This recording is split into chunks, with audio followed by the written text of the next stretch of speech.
Aujourd'hui, on peut sortir de la maison sans manger, mais on ne peut pas sortir nu, sauf si on est nudiste.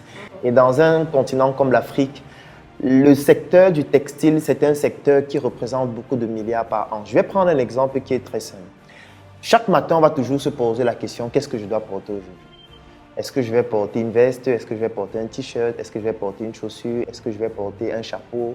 Est-ce que le climat va me permettre de porter tel vêtement, tel vêtement, tel vêtement? Mais le problème qu'on rencontre dans notre environnement, surtout africain, notamment d'Afrique subsaharienne, c'est que l'environnement du textile est pollué par les vêtements étrangers, mais d'une particularité, c'est ce que j'appelle les vêtements fantômes ou des produits fantômes, ce qu'on appelle la friperie. Pourquoi? Parce que lorsqu'on confectionne un vêtement comme celui que j'ai sur moi, tout neuf, ce vêtement a une durée de vie. Ça veut dire que si par exemple sa durée de vie c'est de 6 mois, c'est un exemple, après 6 mois, la valeur du vêtement va diminuer considérablement. Pour certains vêtements, elle va diminuer cette valeur-là de plus de 80%. Alors ce qui se passe en Occident, c'est que quand la durée de vie est déjà achevée, le vêtement renaît dans un autre environnement en Afrique sous forme de friperie. C'est pour ça que j'appelle ça un vêtement fantôme. Donc, il est mort, après il est né de nouveau dans un autre environnement et parfois il coûte plus cher que les vêtements neufs. Donc vous allez aller dans certains marchés, vous allez vous rendre compte que les gens recherchent beaucoup plus des vêtements qui viennent de la friperie par rapport aux vêtements qui sont neufs. C'est vrai qu'avec la tendance de l'industrie 3.5, c'est-à-dire la délocalisation des sites de production qui ont été beaucoup plus orientés vers l'Asie, notamment la Chine, la Thaïlande, on a commencé à avoir en Afrique des vêtements neufs qui coûtaient extrêmement moins cher parce que la main-d'œuvre étant extrêmement faible, la production de masse a permis de pouvoir avoir des vêtements neufs moins chers. Mais toujours est-il que nous sommes donc pollués par une industrie envahissante qui vient de l'Asie, qui vient de l'Occident, notamment à travers des friperies, et qui ne permettent pas aux artisans locaux de pouvoir se développer, que ce soit des couturiers, que ce soit des stylistes ou alors toutes les personnes qui travaillent dans l'industrie de la mode. Surtout lorsqu'on sait que la principale matière première qui entre dans la fabrication des produits textiles, c'est le coton qui est fabriqué chez nous, du moins qui est cultivé chez nous, et d'autres autres matières premières comme par exemple les fibres de banane ou encore même les peaux d'ananas, qu'on utilise aussi dans le domaine du textile pour fabriquer par exemple des chaussures. Donc, lorsqu'on a autant de matières premières et qu'on se retrouve déversé dans notre territoire, autant de produits qui viennent d'ailleurs, ça détruit tout un écosystème sur le plan artisanal et sur le plan industriel. Et je me suis dit qu'il était important de s'intéresser à cette thématique-là pour pouvoir montrer que les Africains, eux aussi, en se mettant ensemble, nous pouvions créer une marque qui n'a rien à envier aux autres. D'accord. C'est une parfaite transition. Généralement, ce que j'aime faire, c'est parler de stratégie marketing notamment. Donc, quel est le positionnement que tu as choisi pour Sur Mesure et en quoi cette marque est-elle différente des autres? Alors, elle est différente des autres parce qu'elle est associée à un personnage. Je tiens à préciser qu'il s'agit d'un personnage et non d'une personne, pour que les personnes qui écoutent comprennent bien qu'il y a la différence fondamentale entre les deux. Alors, qu'est-ce qui différencie la marque? La première chose qui différencie la marque, c'est le fait que l'élément fondamental que nous mettons en avant, c'est le patriotisme économique. Alors, patriotisme, ça signifie aimer sa patrie. Patrie, c'est notre continent, l'Afrique, et on commence donc par notre quartier, le Cameroun. Donc, il faut qu'on aime notre patrie, cette fois sur le plan économique, en utilisant les ressources de notre patrie, qu'on appelle les matières premières, ce qui représente en industrie ce qu'on appelle le secteur primaire, qu'on doit pouvoir transformer dans le secteur secondaire, qu'on appelle dans l'industrie, afin de donner la plus-value, afin de créer la richesse et permettre maintenant de pouvoir distribuer cette plus-value qui a été créée à travers des produits manufacturés comme une chemise, comme un pantalon ou alors comme une chaussure, dans un secteur tertiaire où maintenant nous avons des plateformes en ligne, nous avons la grande distribution, etc. Donc la première particularité, c'est le patriotisme économique. Ça veut dire que tous les articles sur mesure sont fabriqués entièrement au Cameroun actuellement. Alors je sais qu'il y a beaucoup de personnes qui vont me poser la question, mais les tissus viennent d'où? La matière première, les boutons viennent d'où, etc. Ce qu'il faut savoir, c'est que l'industrie, c'est étape après étape. Nous avons deux segments principalement. On a un segment de luxe où nous utilisons le coton local. Nous le transformons avec nos tisserands à la main.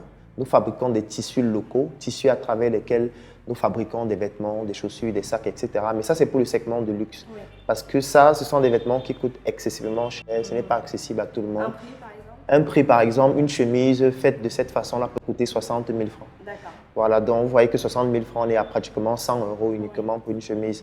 Et le segment là-bas que nous ciblons, c'est uniquement la diaspora, c'est uniquement des Caucasiens qui viennent en Afrique. Parce que ce qu'il faut savoir, c'est que lorsque les Occidentaux viennent en Afrique, parce que lorsqu'on dit qu'on fait la promotion du patriotisme, ça ne veut pas dire qu'on est contre les Occidentaux, oui. Ça ne veut pas dire qu'on est contre les Blancs, parce qu'il y a des gens qui ne comprennent pas qu'en réalité, c'est une oligarchie de personnes dont même les Occidentaux sont victimes.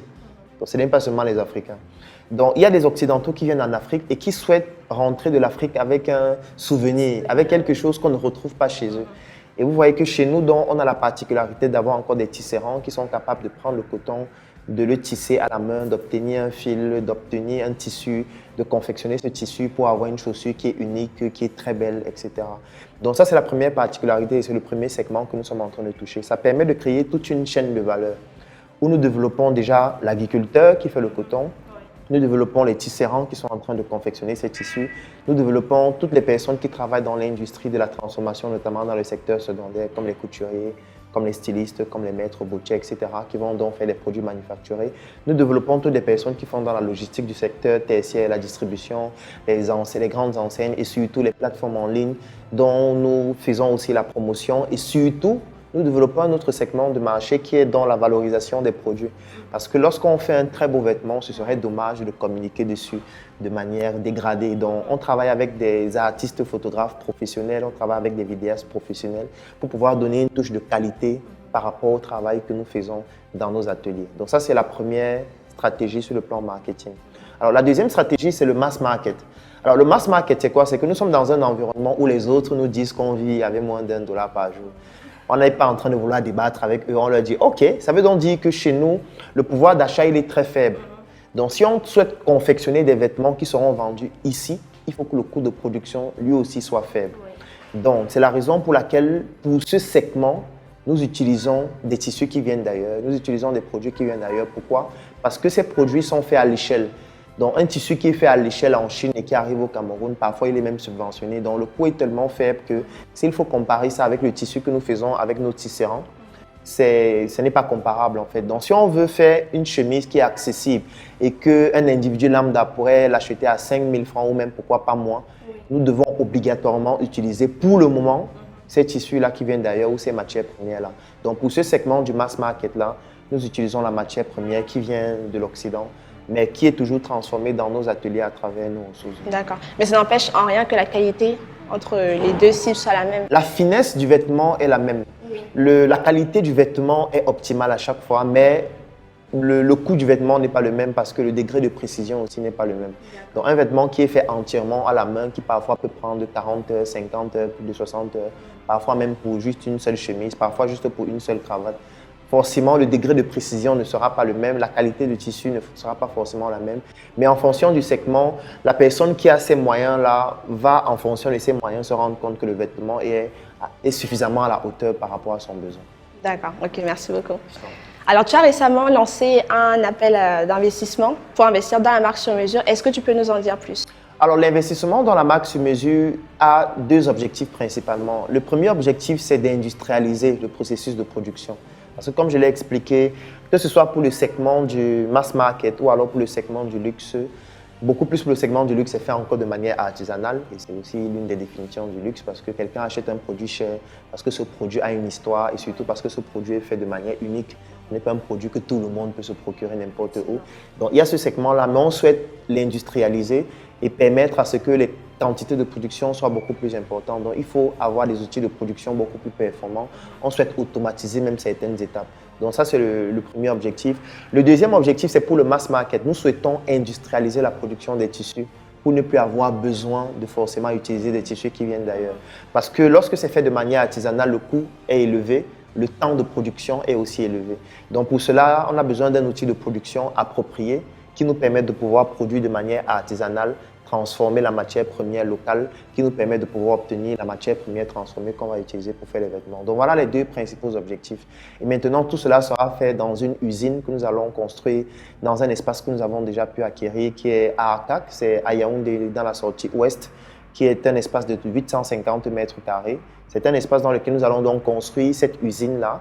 Et dans cette usine, nous allons mettre bien évidemment tout ce qui est nécessaire en termes d'outils de production, en termes même de bâtiments pour loger directement les personnes qui vont y travailler, pour qu'on ait un écosystème qui nous permette de pouvoir travailler de manière optimale et produire toujours des articles de qualité. D'accord. Alors, je pense que bon nombre d'entre vous sont à la recherche d'opportunités d'affaires et de possibilités de soutenir des marques africaines, des initiatives comme ça. Donc, qu'est-ce que quelqu'un qui veut investir dans sur mesure peut faire aujourd'hui? Alors, quelqu'un qui veut investir dans Sur Mesure doit d'abord comprendre notre idéologie parce que pour nous, ce n'est pas l'argent qui est important seulement.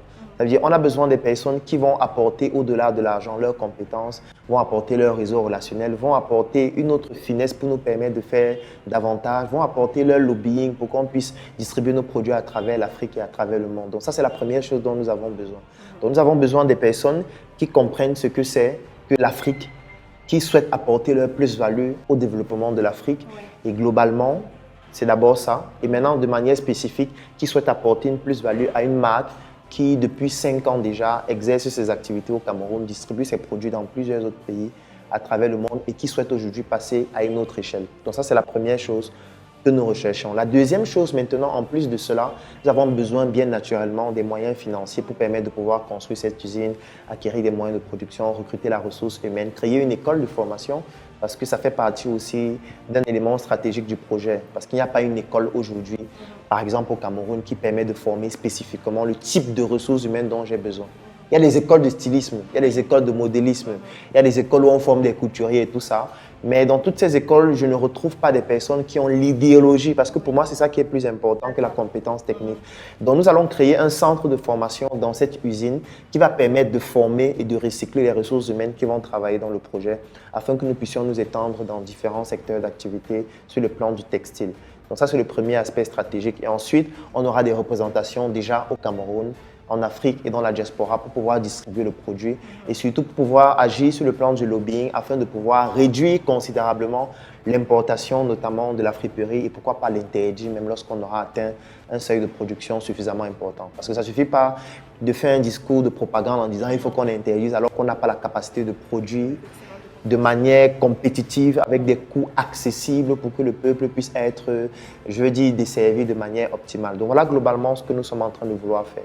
Et c'est à ce niveau que nous avons besoin des personnes qui souhaitent investir, qui souhaitent gagner de l'argent, mais pas seulement en disant je vais mettre mon argent, je vais attendre et puis non. Oui. Si c'est ça, il y a beaucoup d'autres projets. Il y a des projets vraiment pertinents, je leur recommande d'aller vers ces projets-là. Mais si quelqu'un veut rejoindre Sur Mesure, la première chose c'est l'idéologie, la deuxième chose c'est d'apporter sa plus-value intellectuel, relationnel et surtout sur le plan du lobbying. Et la troisième chose, c'est l'investissement. Et là, nous avons prévu 2 modalités d'investissement principalement. La première modalité, c'est un equity crowdfunding, ça veut dire la prise de participation dans le capital de l'entreprise. Et la deuxième modalité, c'est de pouvoir investir sur du court terme. Et notre court terme, c'est 12 mois minimum. Il peut avoir une tacite reconduction en fonction du résultat ou en fonction de l'investisseur s'il souhaite continuer l'aventure. Donc voilà les 2 modalités. Il y a un investissement à court terme sur 12 mois qui vous permet de générer des revenus passifs. Il y a un investissement à long terme qui vous permet de prendre des participations dans l'entreprise. D'accord. Bon, je pense que le docteur a été assez clair. Donc, je mettrai les informations en barre de description pour les personnes qui souhaitent rejoindre cette aventure-là. Oui. Alors, il y a une question que j'aime toujours poser en fin d'interview, c'est comment est-ce que tu vois Sur Mesure dans 10 ans? Alors, dans 10 ans, je vois Sur Mesure comme étant la marque la plus influente que l'Afrique impose au monde. Je vois Sur Mesure comme une marque qui a des showrooms extrêmement luxueux à travers le monde parce que nous, on n'est pas en train de faire Sur Mesure pour les Camerounais ou pour les Tchadiens ou pour les Guinéens, non. Nous voulons apporter l'identité africaine de Sur Mesure à travers le monde et montrer aux autres que nous aussi, nous avons notre identité et que nos produits ne sont pas des produits quelconques, que nos produits portent une certaine âme qui parle de l'histoire de l'Afrique et surtout des héros de l'Afrique.